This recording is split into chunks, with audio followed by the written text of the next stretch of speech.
est parti pour la dernière période de la grande team. J'espère que vous avez profité de la pub pour aller tousser, pour aller boire un verre d'eau et que vous n'allez plus bouger parce qu'il y a de très belles choses qui vous attendent dans cette dernière période, notamment le débat dans quelques instants, la déconnade et puis beaucoup de partages et de dossiers qui vont tomber avec notre invité de ce soir, Badié Bagnon, qui est là. Donc, allez sur la page Facebook de la 3, posez-lui un max de questions parce qu'il balance ce soir. Il balance. Et on est toujours là avec la superbe équipe, la team, la grande team, la meilleure team. Ouais, et je le dis avec toute l'humilité du monde, notre Roger Stéphane qui est toujours là, très en forme. Ouais, toujours. Notre Jojo. Oui. Et puis Yellow. Et ben voilà. Allez, on va tout de suite passer au débat. Le football local qui ne rapporte a priori plus grand-chose en termes de recettes, mais pas que, en termes de spectacle aussi. Et oui, un débat qui va commencer par cette grande question. La qualité des joueurs est-elle à la base du déclin du football local? Vous allez sur la page Facebook de la 3 pour nous envoyer un petit commentaire. Et puis vous aussi, en plateau, oui ou non, sur les petites ardoises, la qualité des joueurs est-elle à la base du déclin du football ivoirien?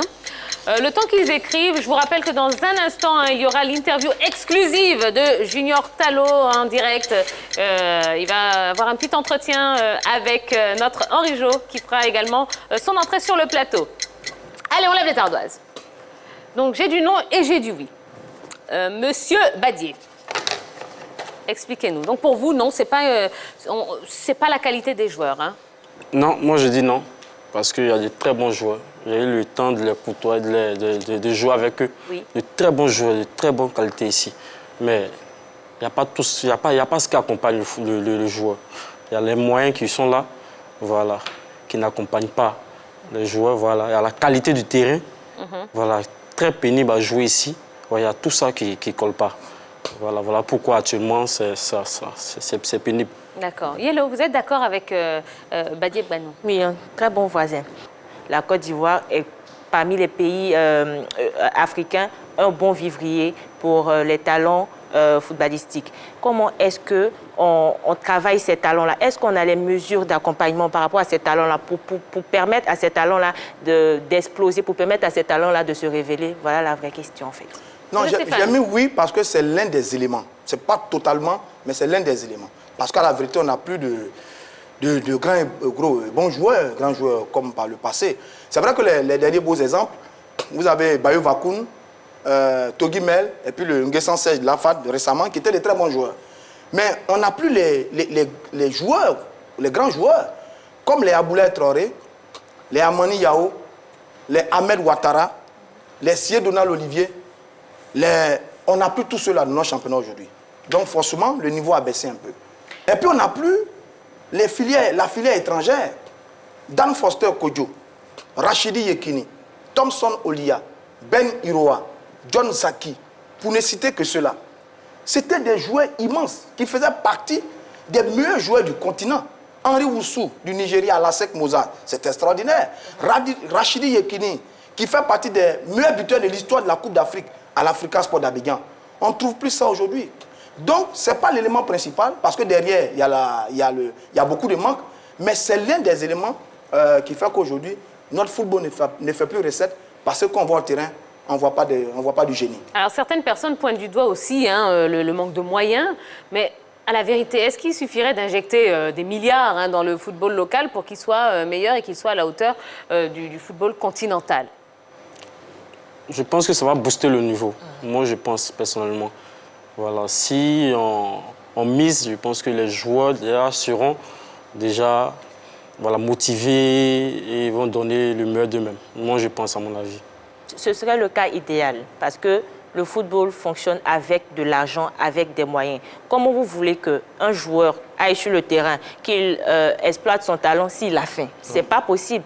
Quand il quitte une situation à la maison ou bien il n'est pas payé, il est payé à moitié prix, comment vous voulez que ce joueur-là se donne à fond dans votre jeu, qu'il produise comment dire ça, un bon jeu pour le club? Ce n'est pas possible. Donc déjà, il faudrait mettre sur le point, sur la table, l'aspect financier d'abord. Je suis d'accord avec les deux.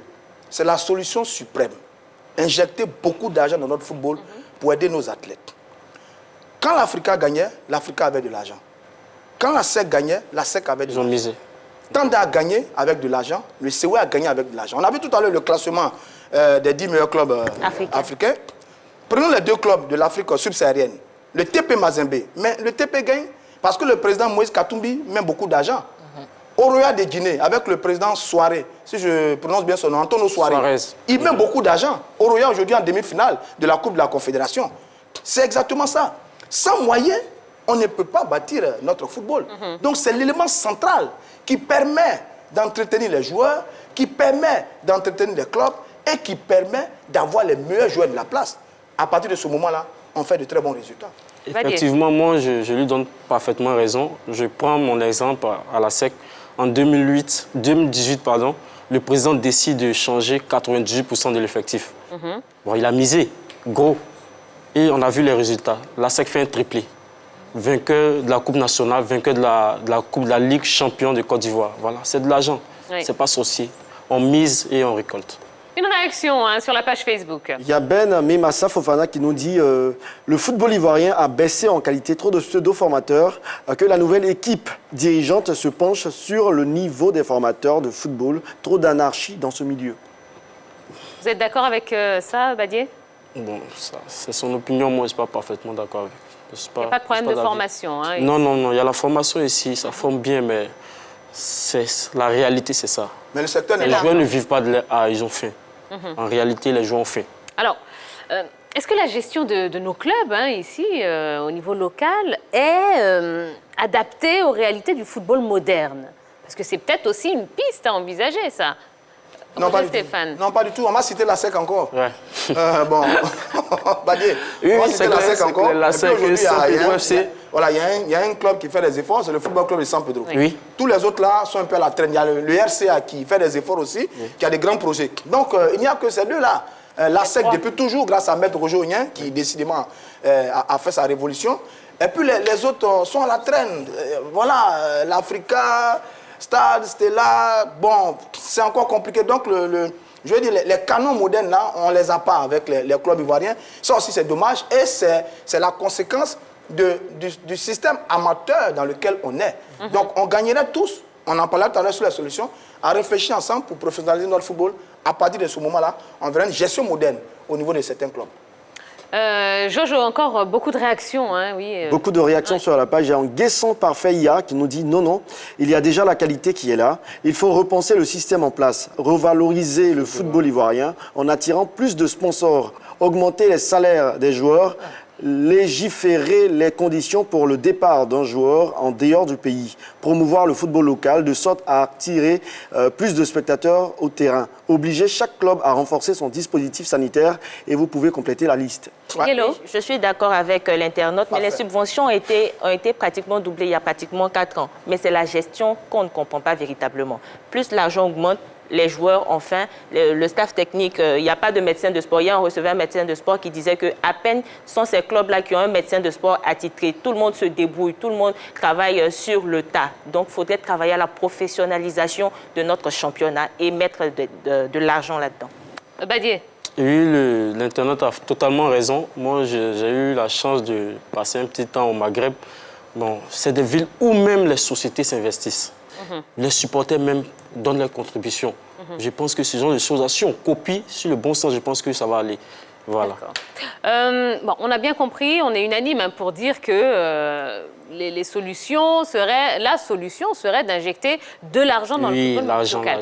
Mais à part ça, à défaut d'argent, qu'est-ce qu'on pourrait faire justement pour relever le niveau du football ivoirien? On va faire un petit tour de table rapidement. Yellow, sans rentrer dans beaucoup de détails. Yellow. Il faudrait rendre le football local aux localités. C'est-à-dire que quand tu joues pour l'Asie d'Abengourou, quand tu joues pour l'AS Tanda, il faudrait que le club là, aille jouer à Tanda. Parce que quand tu ne joues pas à Tanda, tous les clubs sont à Abidjan. Ils prennent des noms de l'intérieur et ils jouent à Abidjan. Donc, la population se sent désintéressée. Elle ne va pas forcément participer au match de sa communauté. OK, Badié. Oui, elle a aussi raison, mais il y a Tanda qui recevait à Tanda. Mais sur quel terrain? Ça, c'est le problème. Sur un gravier? Non, je dis non. On doit arranger les terrains.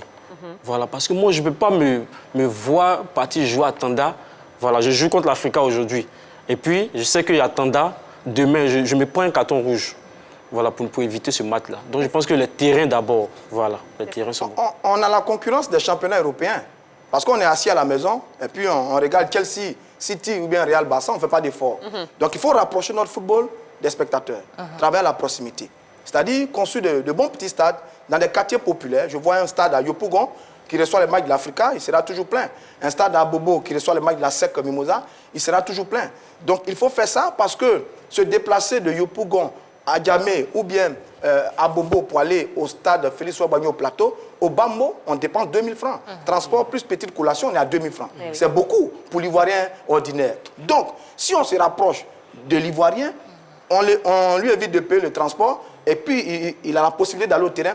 À partir de ce moment-là, on peut peut-être redynamiser, rendre populaire à nouveau notre football et comme dit Yelo, travailler dans nos régions avec nos stades pour permettre aux différentes populations de revenir au terrain. D'accord, très bien. Allez, les résultats du sondage. Hein.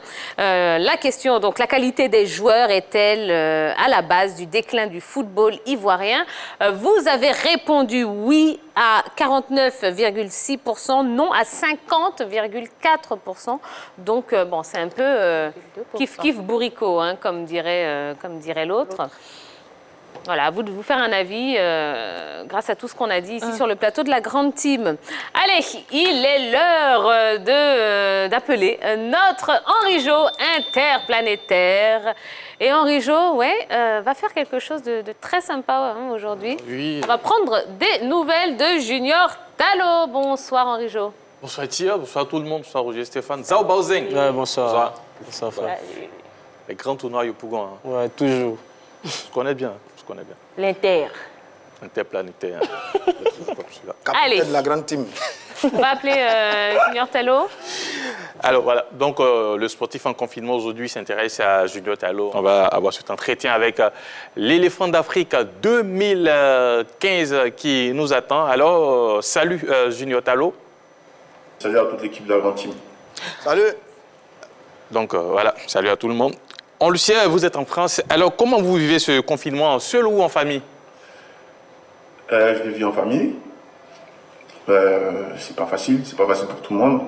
Voilà, donc on ne sait pas d'où vient ce fléau, donc on connaît tous confinés chez nous. Puis bon, on attend de voir la décision de l'État. Voilà, donc c'est une situation un peu compliquée et qui est nouvelle pour tout le monde. Mais vu les ravages que ça fait dans le monde, faut rester confiné chez soi. Donc, voilà. Alors, nous avons appris malheureusement que vous avez rompu votre contrat avec le club de Chambly en Ligue 2 française. Pouvez-vous nous expliquer les circonstances? Ouais, tout d'abord, c'était... j'ai rompu, je crois, 2-3 jours avant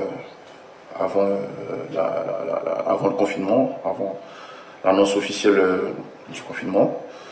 C'est une histoire un peu compliquée à raconter. C'est pas toujours beau de rompre des contrats. Donc voilà. Je pense que ça a été en quelque sorte d'un commun accord. Voilà, j'avais des ambitions en venant dans ce club de relance. C'est qui n'a pas du tout été possible par rapport à mes nombreuses, on va dire, par rapport à mes blessures et aussi par rapport à on va dire, non-professionnalisme du club, parce que voilà, c'est un club qui venait à peine de monter, il venait à peine d'avoir le statut de professionnel, donc voilà, il y avait des choses qui devaient encore se mettre en place. Et donc tout court, voilà, c'est pas dans mes habitudes de dénigrer des clubs ou de mal parler d'un club qui t'a employé, mais voilà, je veux dire tout simplement que voilà, le mariage il n'a pas été parfait, tout court, il n'a pas été, ça n'a pas matché, et puis bon voilà, au final, chacun de nous a décidé de prendre son chemin tout court. Je ne vais pas laisser alimenter des polémiques inutiles. Moi je sais, le club ils savent, donc c'est le plus important. Tout ce qui est écrit, voilà, chacun écrit ce qu'il veut. Au final, il n'y a que moi avec le club qui savent ce qui s'est vraiment réellement passé. Vous faites partie des jeunes éléphants qui ont remporté la CAN 2015. À part le tir au but manqué lors de la finale, quel souvenir gardez-vous de cette épopée? Je retiens beaucoup de bons souvenirs. Voilà, on était de nombreux joueurs à participer pour la première fois. On était tous des jeunes joueurs. Franchement, c'était une très belle expérience. Voilà, je ne m'y attendais pas du tout à être champion d'Afrique aussitôt. Donc, je pense que j'ai tellement de belles images. Le moment où on part à l'église, le moment où je fais le Samboro contre le Cameroun, où je marque le but du tournoi, je pense. Et je ne l'aime pas. Et voilà, il y a beaucoup de bonnes choses. Après, quand tu sors gagnant d'une telle compétition, je veux dire, c'est que la finalité qui compte. Donc, je veux dire, le meilleur moment, c'est quand on brandit la coupe. Quoi, voilà. Mais qu'est-ce qui explique le fait que vous ayez disparu après ce sacre?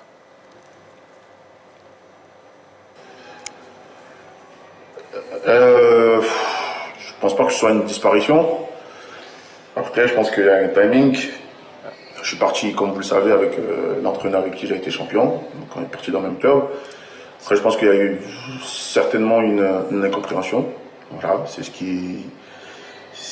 que je dirais, parce que je m'étais entretenu à l'époque avec le coach qui était Dussuyer. Et j'avais fait part du fait que je voulais plus me concentrer sur le club qui était Lille, parce que je venais à peine de signer dans ce club-là et j'avais pas encore acquis une véritable place de titulaire. Donc j'avais trouvé opportun de plus être concentré sur les premiers, sur mes débuts. Et je pense que ça a été mal interprété par le coach, qui a peut-être trouvé que j'avais peut-être refusé par la sélection, alors que ça n'avait pas été le cas. Et donc voilà, c'est ce qui s'est passé. Donc je pense que à partir de ça, peut-être que ça, il y a eu un message, peut-être négatif. J'ai peut-être envoyé un message négatif sans savoir, mais c'était plutôt maladroit, c'était pas méchant, c'était juste que je venais d'arriver dans un club c'était un pas pour moi vers l'avant de ma carrière, donc je voulais avoir une place de titulaire acquise avant de me concentrer à revenir en sélection tout court. Alors, nous sommes tous menacés par le coronavirus. Dernière question, bien sûr. Quel message de sensibilisation vous pouvez passer à vos compatriotes? Je dirais de faire attention, voilà, de rester chez soi, tout court, de rester chez soi, de suivre les usages donnés à la télé, de se laver les mains, pas d'utiliser le gel hydroalcoolique, et puis bon, voilà, de respecter la distance, tout court, et puis bon, de prendre soin de l'heure, parce qu'il n'y a que ça de plus cher. Donc voilà. Junior Tallo, merci. C'est moi qui vous remercie. Bon vent à la grande team. Désormais, je suivrai l'émission et la 3. Et restez chez vous. Au revoir. Merci. Merci. Merci l'homme, l'interplanétaire. Bravo. Ça vous fait mal, que Ouais, ça me fait mal. Est-ce qu'il a déjà visité l'Océanie? Il n'y a pas interplanétaire. Pour rien. Allez, au revoir. Merci beaucoup. Il a réussi beaucoup avec Junior Tallo. Ah bah oui. Bien. Ah bah oui. Très bien. Alors, Junior Tallo, malheureusement, Henri Jo lui a posé la question. Depuis 2015, malheureusement, la carrière est un petit peu en dents de scie. Et on ne comprend pas, on ne se l'explique pas. Vous suivez, vous le connaissez déjà, Junior Tallo? Vous suivez un petit peu? Oui, mais je ne connais pas. Comment est-ce qu'on peut expliquer que depuis le sacre, quand même, il a remporté une CAN, mine de rien. Ce n'est pas rien. Et puis après, la carrière ne suivait pas. Je pense que c'est lui qui peut expliquer ça. Moi, je le suis de loin, pas de près. Ouais. Donc lui seul a la réponse à cette question. D'accord, très bien. Allez, merci en tout cas. On espère que vous avez apprécié cet entretien avec Junior Tallo. Il y en aura régulièrement comme ça au cours de l'émission. Allez, on va passer tout de suite à la dernière séquence de l'émission, c'est la déconnade.